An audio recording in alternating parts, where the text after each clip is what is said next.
Gravando? Bom dia a todos. Dando início à reunião do Conselho Regulador, no dia 9 de setembro de 2021. Temos uma pauta aqui. Eu vou passar aqui a palavra para o secretário Tiago, para ler os itens da pauta, eventualmente ler a ata da sessão anterior. Tiago, com essa palavra. Bom dia a todos. Eu vou dispensar a leitura da ata da 12ª sessão regulatória, acontecida no dia 25 de agosto de 2021, uma vez que ela já foi subscrita e já se encontra disponibilizada no SEI e no site da GR. Então, a gente passa ao item 3 da pauta, é a apresentação e discussão de processo de relatoria do conselheiro Paulo Thiago Toledo Carvalho. O item 3.1 é o processo 2019-0029907330. A interessada é a Agência Goiana de Regulação, Controle e Fiscalização de Serviços Públicos, AGR. Passo a palavra ao conselheiro.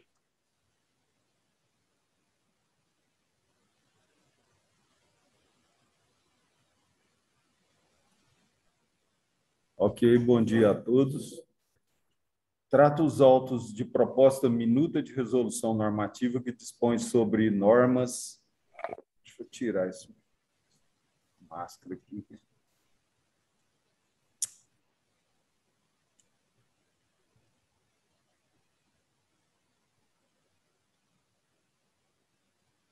Que dispõe sobre normas de funcionamento da estrutura complementar das unidades de apoio da AGR. Coordenações. Autuado o procedimento pela assessoria especial da presidência, procedeu-se a juntada da legislação pertinente, qual seja a Lei 13.569/99, o Decreto 9.533/19 e a Resolução Normativa 08 de 2013. Resolução essa, a qual pretende-se a revogação. Dessa forma, verificado os procedimentos necessários, enfim, remetidos os autos à presidência, essa envia os autos a esse Conselho Regulador para análise, relato e consequente emissão de parecer quanto ao seu objeto. Preliminarmente, quanto ao fundamento legal, é de competência da AGR, por intermédio do seu Conselho Regulador, para analisar e deliberar acerca da matéria posta de sobreapreciação, conforme Lei Estadual 13.569/99, artigo 11, inciso 1, inverso. O Conselho Regulador da AGR é a autoridade pública revestida de poderes legais para exercer a regulação, o controle e a fiscalização da prestação de serviços públicos e do exercício de atividades econômicas de competência do Estado de Goiás, concedidos, permitidos, autorizados ou delegados, sob qualquer forma, a terceiros para exploração, dirigindo para este fim a estrutura executiva da Agência Goiana de Regulação e Fiscalização de Serviços Públicos, sendo suas principais atribuições, inciso 1, apreciar e deliberar sobre as normas de funcionamento da GR. Quanto à necessidade de descentralização para cumprimento do princípio constitucional da eficiência, artigo 39, parágrafo 7 da Constituição Federal de 88, entende-se por eficiência como o que se impõe a todo agente público de realizar suas atribuições com presteza, perfeição e rendimento profissional, definição dada pela doutrina de Eli Lopes Meireles. Após esse entendimento, consideramos como instrumento para o alcance da aludida eficiência a ferramenta administrativa denominada descentralização, ferramenta essa formalizada pela resolução normativa em análise. O regulamento da AGR, aprovado pelo Decreto 9.533/19, em seu artigo 4º, inciso 1, replica aludido dispositivo legal, contemplando, em seu artigo 3º, a estrutura organizacional com as respectivas unidades administrativas que constitui a estrutura básica e complementar da autarquia.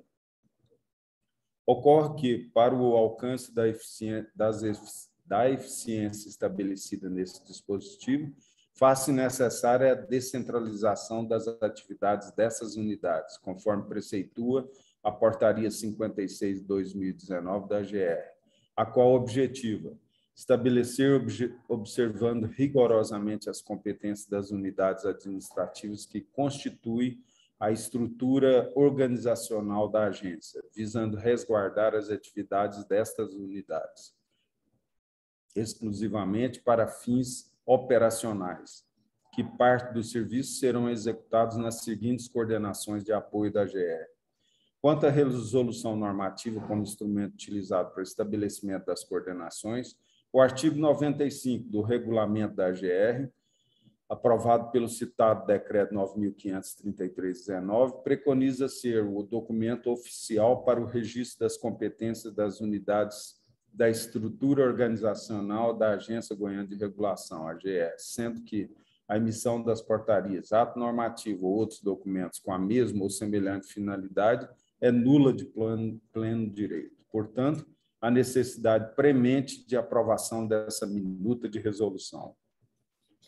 Quanto ao aspecto legal, a Procuradoria Setorial da AGR, por meio do parecer PROSECT 060668, número 84/2020, assim se pronunciou. Em caso, vislumbra-se que o intento, portanto, é dispor sobre as coordenações que integrarão as unidades administrativas da estrutura básica e complementar da AGR, não constituindo-se, em razão disso, violação ou alteração das competências já previstas no predito regulamento, na medida em que preservadas e apenas objeto de complementação, de forma a melhor operacionalizá-los, a teor da já existente resolução normativa 08/2013, que, pela ocorrência de atualização legislativa superveniente, carece da substituição almejada.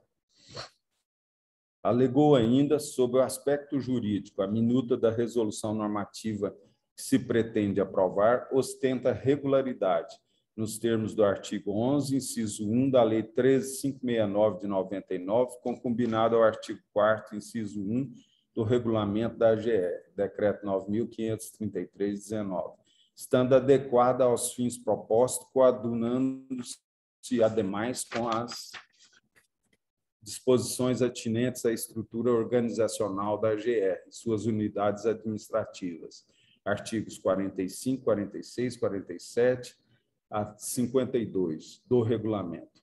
E ainda, ante o exposto sob o prisma estritamente jurídico, conclui-se pela regularidade da minuta de resolução normativa submetida à apreciação, eis que consoante com as prescrições legais de regência.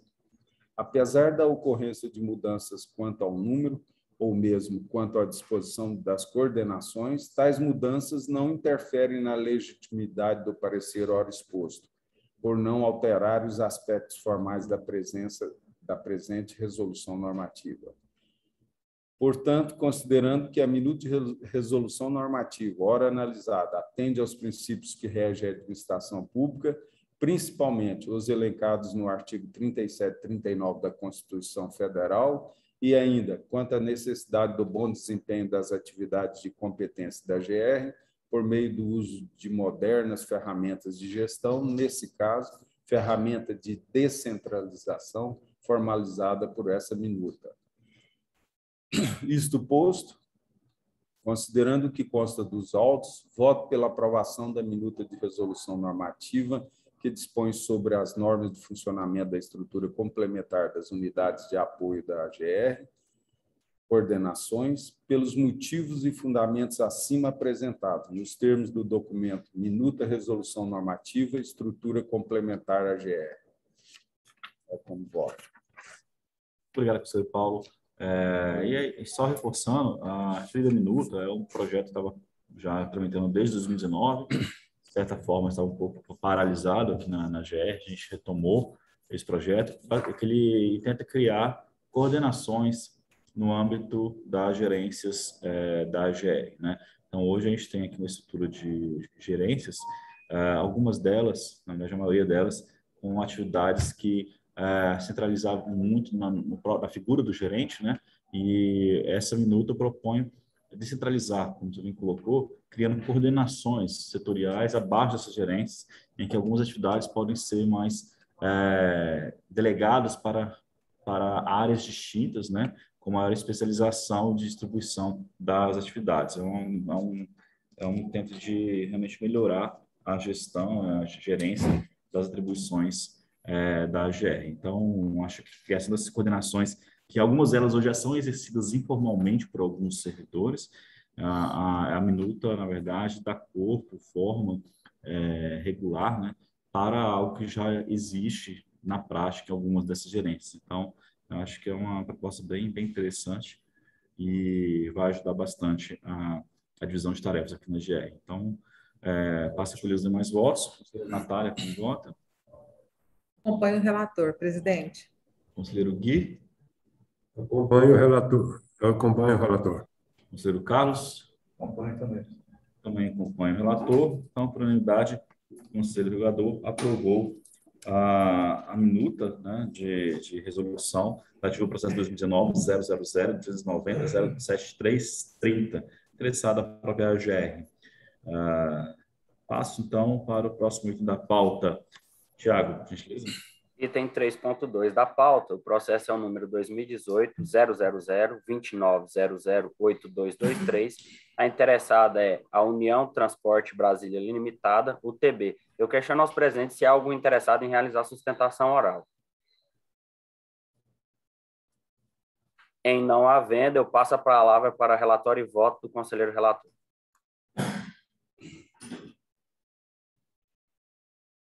Trata-se de defesa face ao auto de infração acima lavrado em desfavor do interessado pelo descumprimento de norma relativa ao transporte rodoviário intermunicipal de passageiros, ao realizar viagem no trecho Campinorte a Alto Horizonte, transportando 10 passageiros acima da capacidade autorizada pelo veículo, placa PAN 7083, conforme relatório de fiscalização e termo de qualificação anexo aos autos. Em decisão de primeira instância, a Câmara de Julgamento, reunião realizada em 15/3/19, resolveu por manter o auto de infração em nome da empresa União Transportes Brasília Limitada, por descumprimento da legislação vigente. Após a autuada, foi devidamente notificada para apresentar recurso em prazo de 10 dias, no dia 15/4/19. A autuado protocolou sua peça recursal, demonstrando, portanto, tempestividade no respectivo recurso, onde alega: a princípio não excedeu a lotação autorizada para o veículo envolvido na ocorrência, uma vez que sua capacidade total é de 81 passageiros, sendo 46 sentados e 35 em pé. Acrescenta que a empresa tem autorização para operar o serviço semiurbano da linha convencional Campinorte Alto Horizonte, conforme resolução 135/18 da AGR, destacando que a Lei Estadual 18.673/14 permite o transporte de passageiros em pé. Afirma também que o Decreto Federal 2521/1998 traz a mesma permissão para transportar passageiros em pé nas linhas semiurbanas, bem como a Resolução 4130/2013 da ANTT, estabelece que a capacidade total do veículo é a somatória das quantidades máximas dos passageiros sentados e em pé. Esclarece que o veículo urbano é todo preparado para transportar passageiros em pé, pois observa as exigências da ABNT, no tocante aos requisitos mínimos de segurança, conforto, acessibilidade e mobilidade. Com esses argumentos, pede a anulação do auto de infração. Junta documentos, entretanto, quando da apresentação do relatório ao Conselho Regulador da AGR na 6ª reunião ordinária, em 9 de junho de 2021, às 10 horas,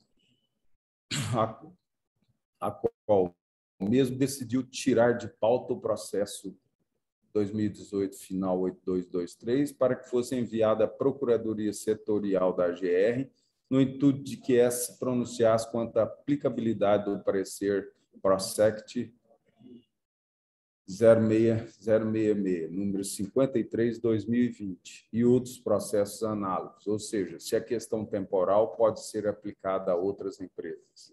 Após a análise, a Procuradoria Setorial da AGR manifestou por meio do parecer jurídico PROSECT número 10/2021, exclusivamente.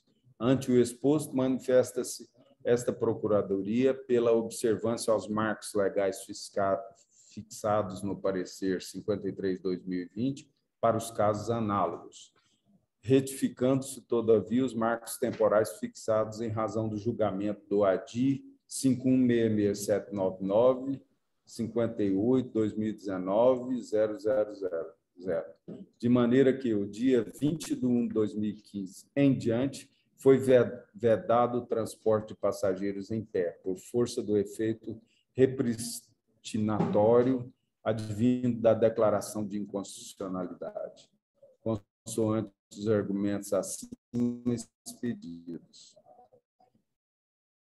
É o relatório.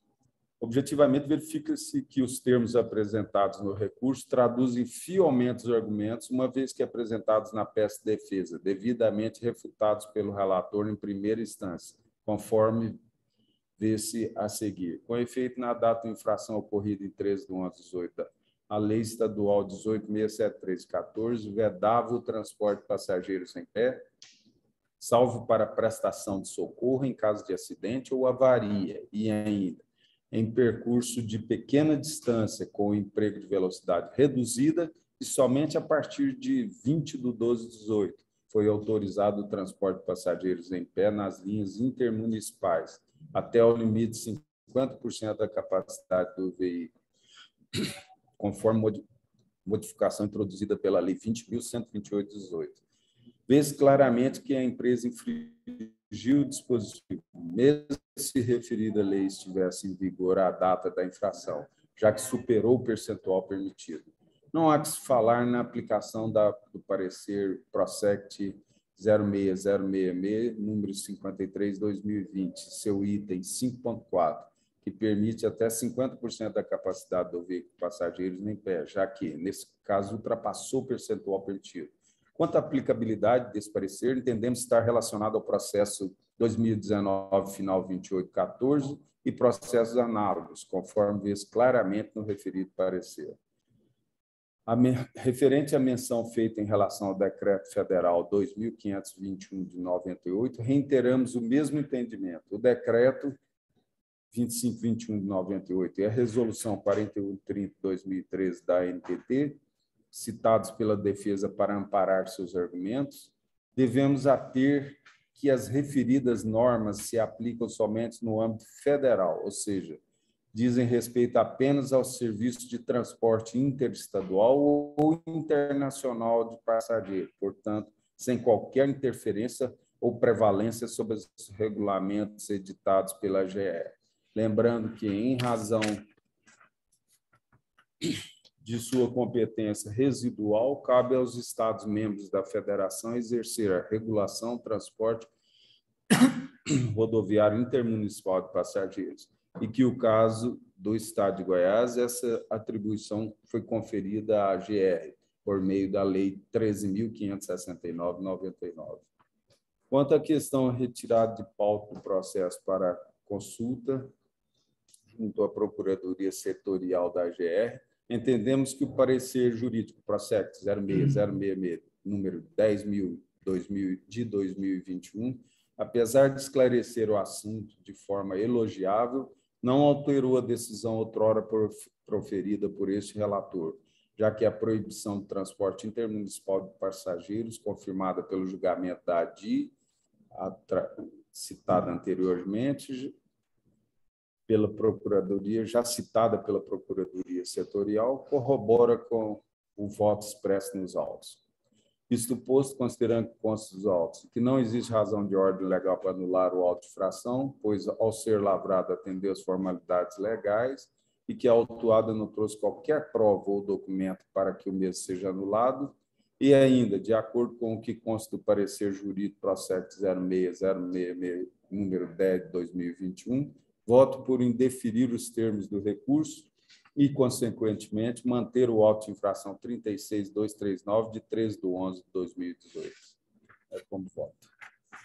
Obrigado, professor Paulo. Como vota, conselheira Natália? Acompanhe, presidente. Conselheiro Gui? Acompanho também, presidente. Conselheiro Carlos. Ok, então eu também voto com o conselheiro, lembrando que realmente essa ADI foi julgada, né, improcedente, então, procedente, na verdade, declarando uma inconstitucionalidade daquela norma que possibilitava o transporte de passageiros em pé, né, e ela tem efeito retroativo, então, realmente, não faz jus aqui os argumentos da UTB.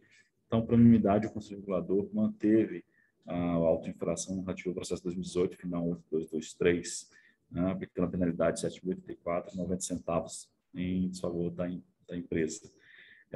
Próximo item da pauta. Item 4 da pauta, apresentação e discussão de processos de relatoria do conselheiro Carlos Roberto Peixoto. Os itens 4.1 e 4.2 são relativos à mesma matéria e possuem como interessado a Aviação Reunidas e a Metrobus. Conselheiro, o senhor havia me adiantado que desejaria retirá-los de pauta. Mantém o entendimento?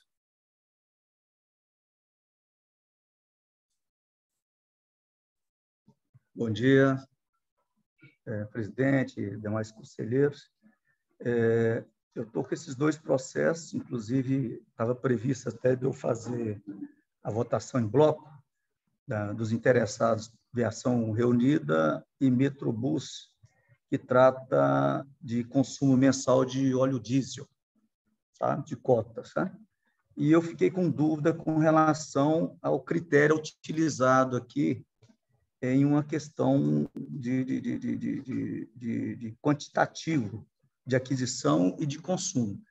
Se os demais concordarem, eu gostaria de tirar para me esclarecer melhor essa questão que ficou aqui em dúvida com a nossa gerência de transporte e também com as empresas, se assim vocês concordarem. Aviação Reunidas e Metrobus. Eu gostaria de retirar, se possível. De acordo com o senhor Carlos, os demais. De acordo também, presidente. Eu pergunto... De acordo também. Aproveitando o ensejo, já que o conselheiro Gui Cavalcante possui também dois processos hoje relativos ao mesmo assunto, né? A Paraguaia e a HP Transportes Coletivos. Se o senhor pretende levar... também solicitar como... Eu também, porque tem a mesma dúvida do conselheiro Carlos e se trata do mesmo objeto. Tá certo. Então,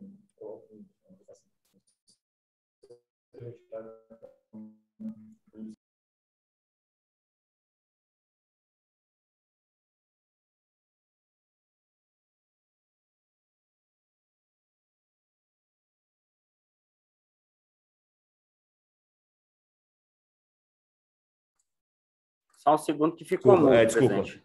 Ficou mudo aqui, só coloco então de novo em votação. Então, considerando, foi colocado pelo conselheiro Carlos, pelo conselheiro Gui, então a sugestão seria retirar de pauta os itens 4.1, 4.2, 5.1 e 5.2, todos relativos ao processo de isenção de ICMS para o óleo diesel, transporte coletivo de passageiros urbano. Todos de acordo com retirada dos itens de pauta? De acordo. Então, retirados de pauta 4.1, 4.2, 5.1 e 5.2 para verificação de dados relativos às informações encaminhadas pelas empresas sobre o consumo de diesel no período em apuração. Então, considerando isso, eu passo para o próximo item da pauta, 4.3, correto? Correto, presente. Item 4.3 é o processo 2020-0002900000009. A interessada é a Matriz Transportes Limitada. Eu questiono aos presentes se há interessados em realizar sustentação oral. Em não havendo, eu passo a palavra ao conselheiro relator para a leitura de seu relatório e proferimento de seu voto.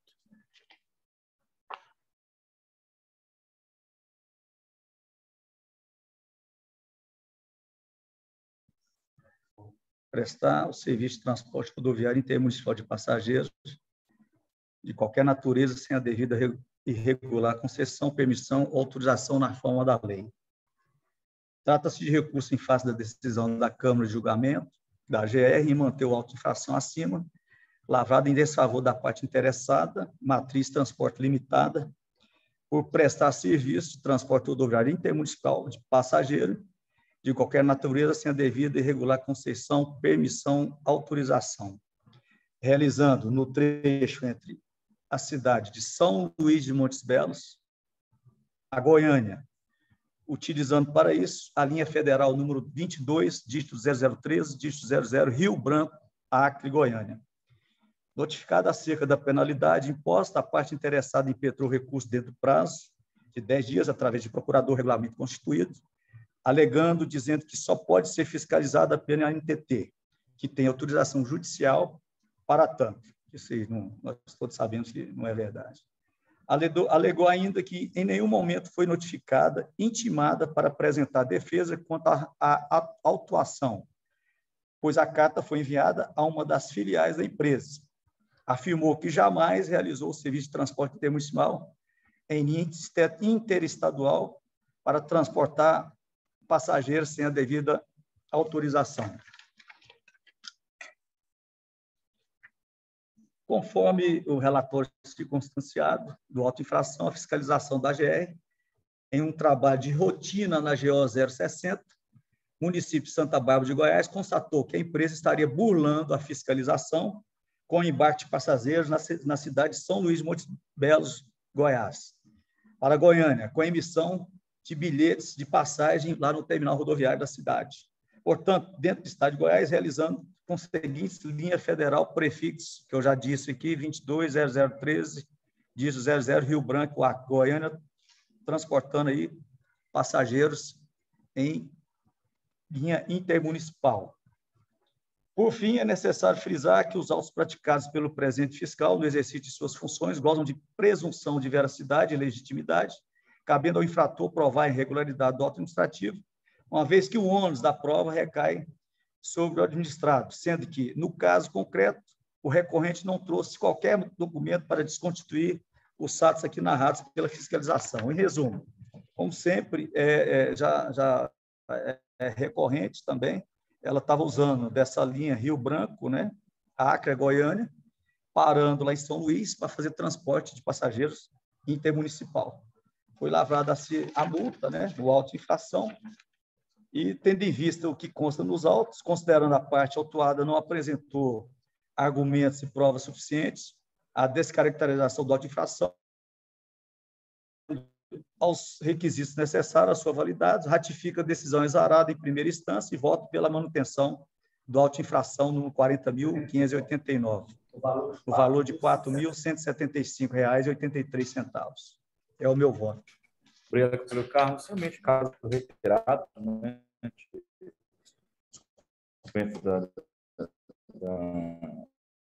utilização, já ressaltamos várias vezes que a resolução 5285 da NTT exige, né, que a empresa que possui autorização interestadual solicite também, concomitantemente, a intermunicipal na GR para fazer esse acionamento de interestadual dentro do Estado. Então, caso reiterado, passo por os demais votos. Então, Paulo? Acompanha. Conselheiro Natália? Acompanho, presidente. Conselheiro Gui? Acompanho também.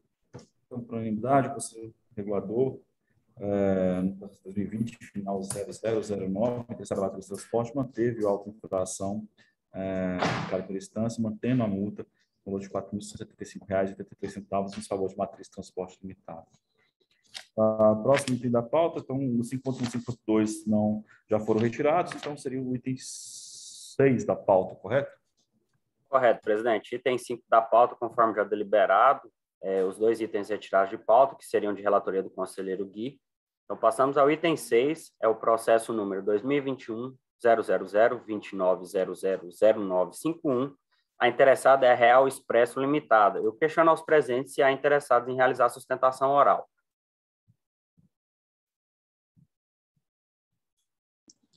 Não, senhor, só acompanhamento do julgamento mesmo.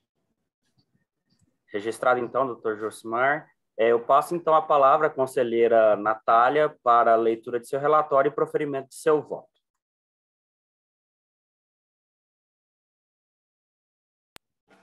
Bom dia a todos. Relatório. Trata-se de um requerimento apresentado pela Real Expresso Limitada, objetivando autorização para realizar a operação da linha intermunicipal convencional número 1101/00, Formosa, Goiás, para Posse, Goiás, em conjunto com a linha interestadual número 05014800, de Salvador, Bahia, para Brasília, Distrito Federal. Aduzo a requerente que tal pedido se reveste de uma oportuna e necessária alternativa para mitigar os impactos negativos operacionais para a empresa durante a pandemia e permitir, assim, uma maior oferta de serviços para as pessoas que demandam de Formosa e região para Posse e região. Autuado o expediente e identificada a ausência de documentação necessária, a empresa foi notificada a fim de colacionar os documentos faltantes relacionados no despacho número 164/2001, os quais foram devidamente juntados. Por meio do despacho número 28/2021, realizada a análise técnica de coordenação de gestão e sistema, que manifestou pelo deferimento do pleito, portanto, atende à resolução normativa número 119/2018, posicionamento acatado pela Gerência de Transporte.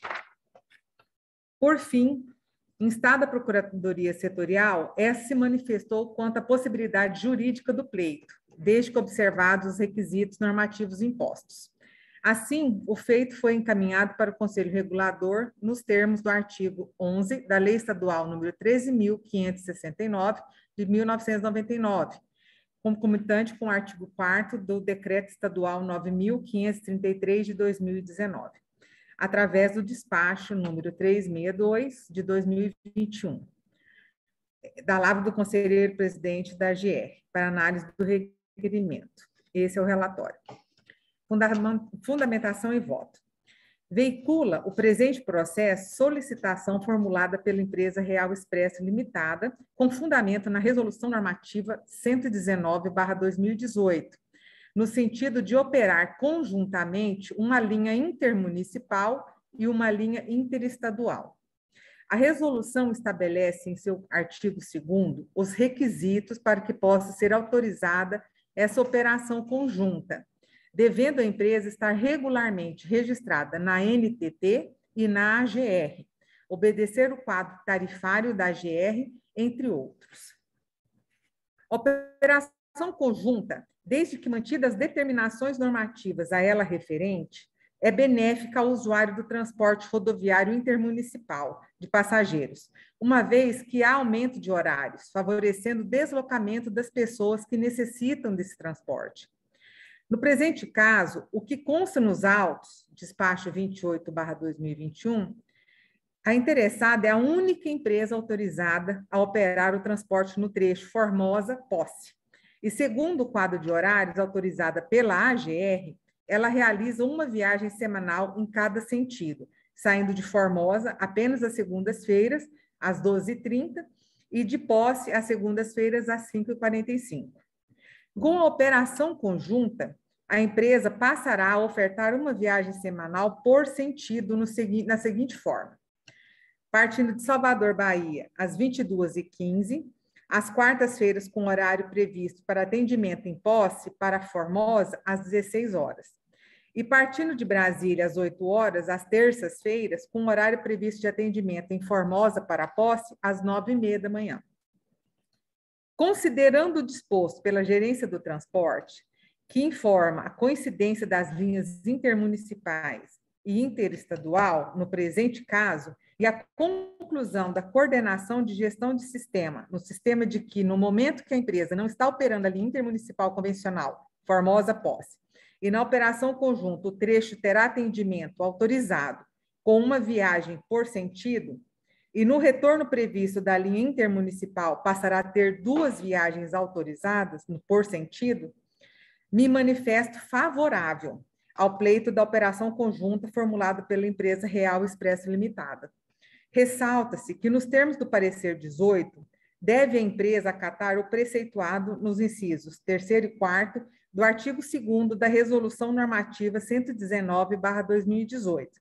E ainda, o disposto no artigo 3º, assim como todas as demais observações consignadas pela área técnica em sua manifestação: adequação do quadro de horário da linha intermunicipal, concessão das gratuidades instituídas pelos decretos estaduais 6.777 de 2008 e 5.737 de 2003, idosos e pessoas com deficiências. É o meu voto, presidente. Obrigado, Natália. De fato, a real parece que é exatamente aquilo que a gente comentou no caso anterior, né? Ela tendo autorização para a linha interestadual, veio aqui na GR. No caso, ela já tinha a linha intermunicipal, né? Mas ela veio na GR e solicitou o estacionamento da mesma linha num trecho intermunicipal. Aumento de eficiência, racionalização, né? Uso do mesmo veículo, né? Então, cumprindo aí a resolução tanto da NTT quanto as resoluções da própria GR também. Então, passo pelos demais votos. Professor Gui Cavalcante, como voto? Eu acompanho o relator. Professor Carlos? Eu também. Relator. Professor Paulo?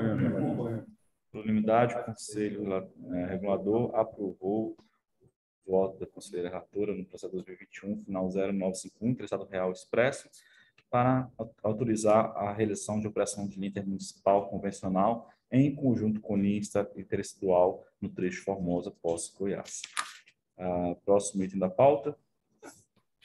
Senhor presidente, é o item 7 da pauta, apresentação e discussão de voto vista de relatoria de Vossa Excelência, é o item 7.1, processo número 2019-000-29007153. A interessada é a Saneamento de Goiás S.A., Saneago. Como não há previsão de sustentação oral em voto vista, eu passo a palavra para a leitura de seu voto desde já. Obrigado, Thiago. Como o Thiago já adiantou, o voto vista que eu requeri na última reunião, né, sobre o processo referente a uma auto-infração a favor da empresa Saneago, de autoria do conselheiro Carlos. Havia, da minha parte, algumas dúvidas sobre a pertinência da aplicação dos dispositivos em caso de auto-infração, e aí eu fiz uma análise aprofundada do que gerou aquele auto-infração, de cada uma das 4 não conformidades elencadas no auto, né? E voto vista com o meu entendimento. Então, trata-se aqui do voto vista no recurso de número 190-10-807, interposto pela interessada em face da resolução da Câmara de Julgamento número 29, 19 de fevereiro de 2021, a qual manteve de forma integral o auto de infração 010-2020. Referido ao auto de infração, indicou que o interessado teria cometido as seguintes infrações: a. Não informar aos usuários com antecedência de 2 dias a ocorrência de paralisação programada. Deixa eu tirar aqui essa máscara. Então, não informar aos usuários com antecedência de 2 dias a ocorrência de paralisação programada rodízio no abastecimento de água. Artigo 7º da Resolução 1156 de 2003, Conselho Regulador. B. Não informar aos usuários com antecedência de 48 horas a ocorrência de paralisação programada rodízio no abastecimento de água, artigo 14, inciso 11 da Resolução Normativa número 25 de 2015, combinada com o artigo 2º, inciso 4 da Resolução do Conselho Regulador 609 de 2019. A penalidade classificada como altíssima na forma do artigo 6º da Resolução Normativa 25 de 2015. Item C, na conformidade C, estabelecer medidas de racionamento e racionalização no abastecimento de água sem a prévia comunicação do ente regulador. Artigo 14, terceiro da Resolução Normativa 25 de 2015, penalidade classificada como altíssima na forma do artigo 6º da Resolução número 25 também. E na conformidade número letra D, não apresentar cronograma ajustado e atualizado de rodízio com antecedência de 72 horas. Artigo 14, inciso 11 da Resolução 25 de 2015, combinada com o artigo 2º, inciso 3 da Resolução 609 de 2019. Também classificada como altíssimo na forma do artigo 6º da Resolução número 25. Seu relatório, faça os fundamentos do meu voto. Pois bem, ao compulsar os autos, verifique-se que a tipificação indicada no item 1, né, na primeira não conformidade da auto-infração, refere-se à Resolução 1156 de 2003, a qual dispõe acerca dos prazos para a execução do serviço e ou resposta ao consumidor no serviço de água e esgoto prestados pela Saneago. Esse artigo 7 estabelece que o tempo mínimo para avisar consumidores a respeito de interrupções programadas no fornecimento de água é de 2 dias úteis, antes da designada para interromper o fornecimento. Ocorre que a Resolução 1156 refere-se a prazo para a execução do serviço ou resposta ao consumidor de serviços públicos de água e esgoto prestado pela Saneago, ao passo em que há regulamentação específica para os procedimentos relativos à adoção de medidas de racionamento do abastecimento de água potável, e o conteúdo mínimo do plano de racionamento, resolução normativa número 110. Ou seja, a gente tem a resolução 1156, que foi utilizada como fundamento para a primeira não conformidade, que trata de paralisação programada. E temos uma outra resolução normativa 110, bem posterior, de 2017, que trata de plano de racionamento, que obviamente implica paralisações, mas dentro de um plano de racionamento. Tá? E essa resolução, inclusive, ela é mais recente, né, bem mais recente do que a 1156, foi utilizada como fundamento normativo para a primeira não conformidade.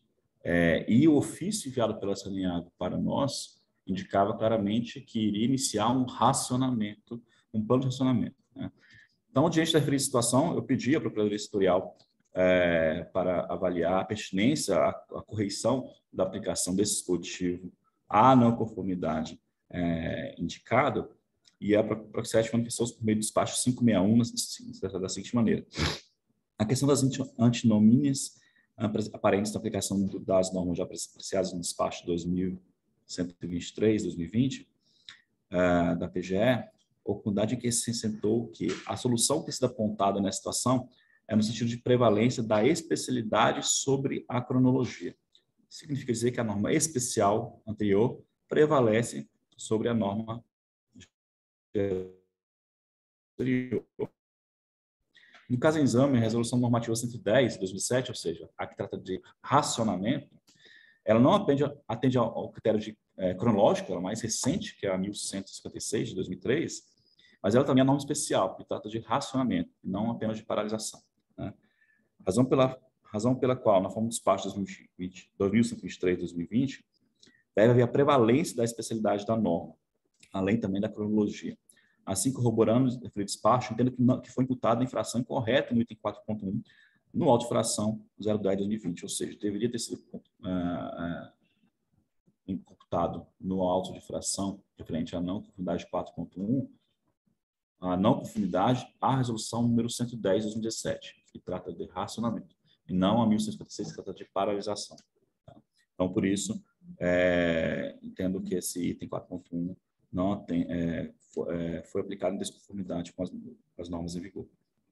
Por sua vez, as explicações indicadas nos itens 2 e 4 da auto de infração foram amparadas no artigo 14, inciso 11 da Resolução Normativa número 25 e cumuladas com o artigo 2º, inciso 4 e 3 da Resolução do Conselho Regulador 619/2009, respectivamente. O artigo 14 e 11 da Resolução Normativa número 25 dispõe o seguinte: o cometimento das infrações abaixo tipificadas sujeitará o infrator à penalidade de multa classificada de natureza altíssima. Inciso 11, não atender, nos casos omissos, determinação do ente regulador na forma e prazo estabelecido. Ou seja, é uma disposição bem genérica. Ela só tem validade na medida que ela é combinada, né, com outra disposição, porque ela apenas fala em não cumprir a determinação do ente regulador. Qual determinação? Aquela contida em outra resolução ou outra disposição do regulador. No caso das não conformidades 2 e 4, aquelas indicadas na resolução 619. A determinação do ente regulador quanto à matéria é justamente a resolução 619/2009, a qual dispõe sobre o plano de racionamento de reabastecimento de água no município de Anápolis, conforme o processo 2009-7140. Tal resolução foi assinada em 21/10/2019, ou seja, posterior ao despacho 115 de 2019, data de 9 de outubro, que deu origem ao auto de infração. Neste terim, forçoso admitir que a determinação existente na resolução 609 não poderia ser cumprida pela Saneago em prazo razoável.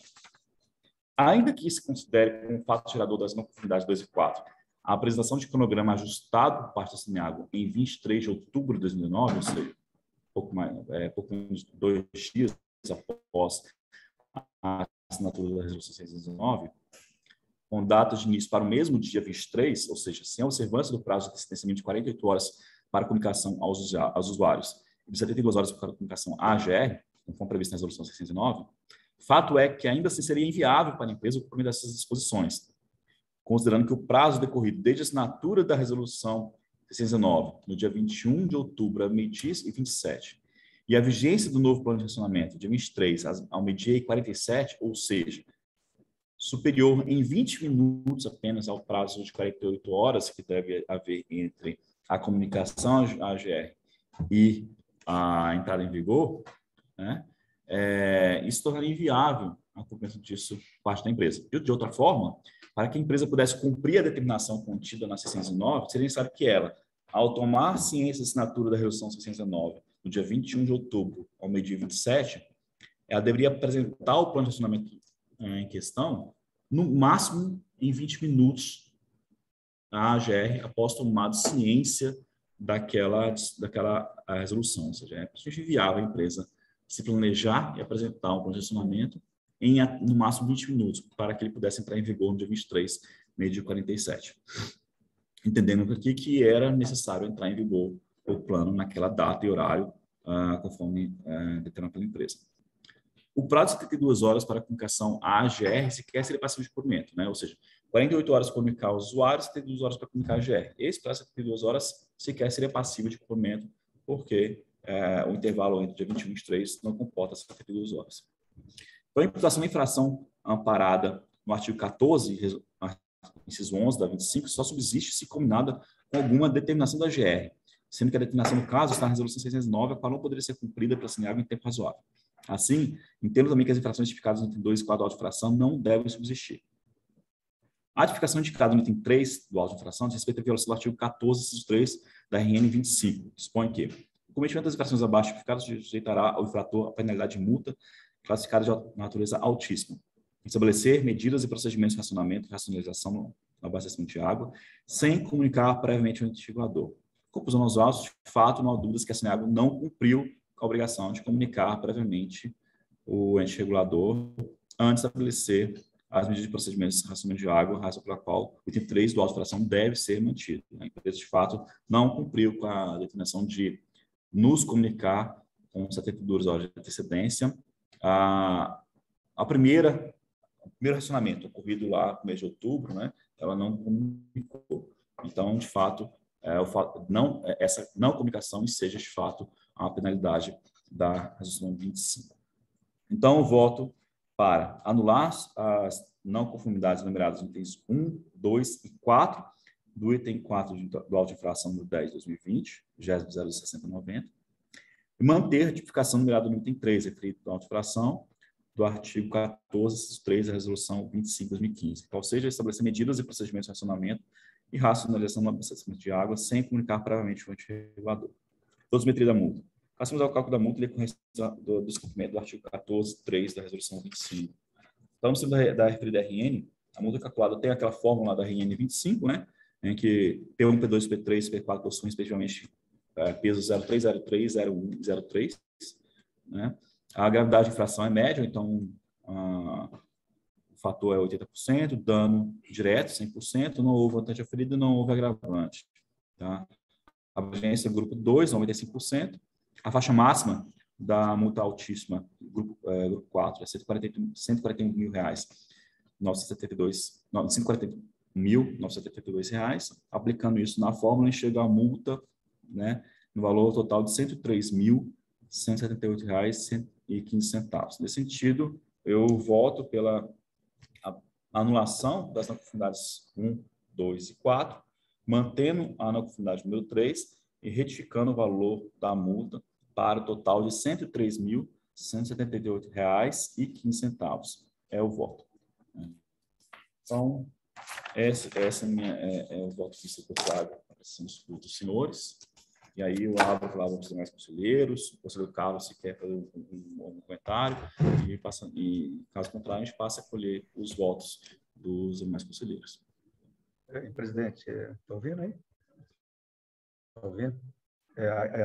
A manutenção também do meu relatório do artigo 7 da resolução 1156, 2003, com o artigo 14, inciso 3º da resolução 25. Essa mantém. Continua mantendo ou você retirou? A número 3. A gente mantém. Tá. A questão, como 50%, então diminuiu. Na verdade, eu não apliquei só o fator de... Eu não apliquei o fator de desconto, né? Eu apenas refiz o cálculo da multa, retirando da dosimetria os itens 1, 2 e 4, né? E aplicando a dosimetria na fórmula só do item 3. E aplicando, chega aí, eu não cheguei a colocar qual o percentual em relação à multa inicial, 30% da multa inicial, mas na verdade não foi aplicado um desconto, foi apenas aplicado a dosimetria referente aos itens da não conformidade mantida. Aí chega esse valor de 103 mil, alguma coisa. Eu queria só dar uma sugestão em relação à fiscalização, sabe? O conselheiro Carlos está no mudo. Tá ouvindo? Eu gostaria só de manter aquela sugestão na reunião anterior, da gente oficializar a SEMAD para fiscalizar melhor aquela questão dos desvios, sabe? Que estão tendo ali na região sul do DAIA, sabe? Porque a informação que eu tive de processo, através de imprensa, que está tendo muita outorga lá, muita exploração de desvio de água sem outorga, sabe? Sem autorização. A minha sugestão é só essa e eu acompanho aí o voto do senhor. Concordo, eu acho que a gente pode colocar na ata, então, a sugestão, a determinação de encaminhar um ofício para a SEMAD, solicitando uma fiscalização na região do DAIA, né, de Anápolis, né, para verificar desvios, né, de fluxo d'água. Acho que é no Piancó, né? É o Rio Caldas. Rio Caldas, né?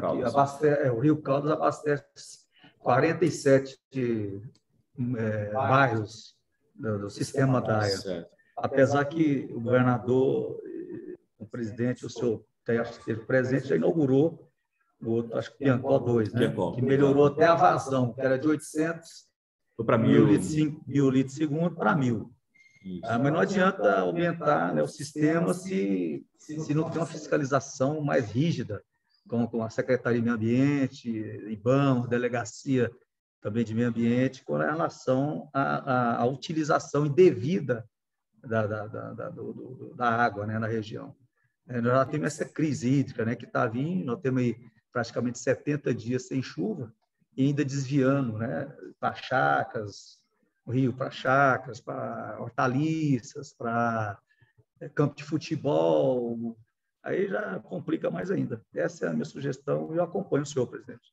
Acato a sugestão, uma solicitação para encaminhar, então, a SEMAD um pedido de fiscalização nessa região de Anápolis, quanto ao desvio de recursos d'água. Passo para os demais votos. Conselheiro Paulo, voto. Acompanho. Conselheira Natália. Acompanho. Conselheiro Gui. Acompanho também.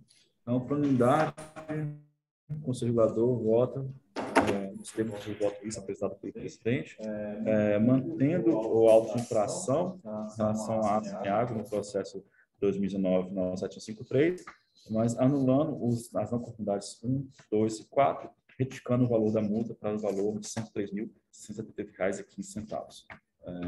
Eu voto. Pergunto aos demais presentes se há algum ponto adicional ou outros assuntos a serem convidados. Eu recebi aqui uma informação de que a SENAG gostaria de fazer um comentário sobre os planos de racionamento, né? Pergunto se tem mais alguém no conselho presente que gostaria de se manifestar, senão abro a palavra ao restante da SENAG. Mais ninguém? Então, Alfredo, né?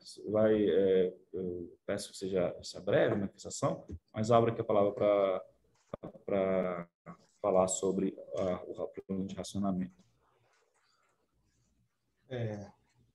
Bom dia, presidente. Bom dia, demais conselheiros.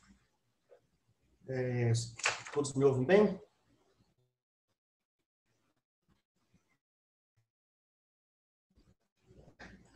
Seguinte, nós encaminhamos o plano de racionamento de Goiânia, né? Anápolis e Rio Verde. O de Anápolis foi devido ao... Perdão, o de Goiânia foi devido ao decreto, à resolução normativa da R, após a publicação do decreto do governador, né? Rio Verde também, de acordo com a resolução normativa lá da AMAI, a gente encaminhou. Já tivemos algumas ressalvas aí do órgão regulador, da GR, só para comunicar que essas ressalvas já foram feitas, tá, nos 3. Estaremos encaminhando hoje, no mais tarde da manhã, para apreciação aí do órgão regulador. Mas eu quero falar aqui em caráter de urgência sobre outro plano de racionamento que estamos encaminhando hoje para vocês, que é sobre Goianésia e São Luís do Norte. Não sei se foi devido ao feriado, teve uma demanda muito grande de consumo de água nesses dois municípios, e em contato com a gerência do distrito, informaram para a gente, se continuar nesse mesmo consumo, provavelmente precisarão entrar em racionamento ao fim de semana. Então, por isso que eu peço, em caráter de urgência, de emergência, que seja analisado o mais breve possível a aprovação, esses dois, Goianésia e São Luís do Norte. Provavelmente, daqui, no máximo, nas primeiras horas daqui, até 1 da tarde, provavelmente já deve estar no seio da AGR. É que eu queria estar comunicando com vocês, se informando. Agora, a gente acabou de voltar uma situação bem semelhante, né? Se a gente entrar em vigor no fim de semana, depender da data, não vai ter sido cumprido 72 horas de antecedência que teria nos comunicar. Então, bem, há de ser avaliado isso, né? Mas, obviamente, chegando aqui no seu, eu peço para que nos informe imediatamente, que a gente vai pedir nosso gerenciamento para avaliar com a urgência que for necessária, inclusive podendo aprovar, referente do Conselho, como eu já fiz, em relação aos planos de racionamento de Goiânia e Rio Verde, né? Mas, realmente, a entrada em vigor do plano com essa antecedência, a gente tem essa questão da resolução 25 tem sido cumprida, mas a gente fica na guarda aqui, então logo esteja o sistema, eu peço que nos avise para a gente já iniciar aqui a análise. Sim, eu agradeço, e provavelmente, como são duas cidades, senhor presidente, ações estão sendo tomadas para não precisar estar implantando o racionamento. Tá? Ótimo. Okay. Agradeço a atenção. Algum mais? Algum comentário adicional? Não. Então, nada mais havendo tratado, ou encerrada a 13ª reunião ordinária do Conselho Regulador da AGR. Obrigado a todos e um bom dia.